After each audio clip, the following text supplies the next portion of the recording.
Alright, we're going to attempt to take this chute apart in 3 pieces. We got the hydraulic lines and the power cord. They run through a channel right here all the way down and inside the tractor. Inside the chopper right here where those blue lines go. Got them capped off. But we're going to attempt to pull this one off first, lower it to the ground. The reason we're doing this is because there's a hole in the side right here. If I could zoom in. And it's pretty rusted, it's rusting up. So I'm suspecting that it was lifted up in the barn, the chute, and it hit one of these rafters right here.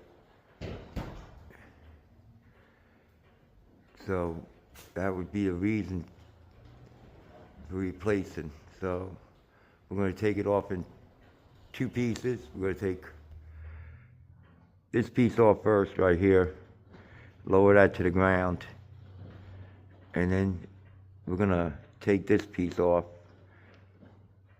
and bring that down to the ground. I really don't know how that's going to go, but we're going to try.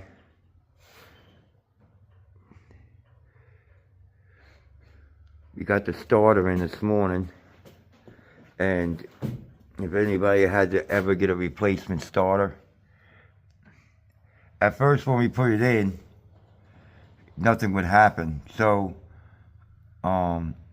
I added a ground wire to the back to the stud that the starter goes in, and it started. So if anybody ever had to replace the starter, because it's a aftermarket starter, because Mercedes doesn't make those starters no more, is if you have a problem cranking it, it's because there's a ground wire.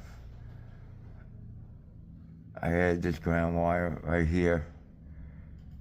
You can see it go up to the stud. And then once I get all this stuff down, I get back with you.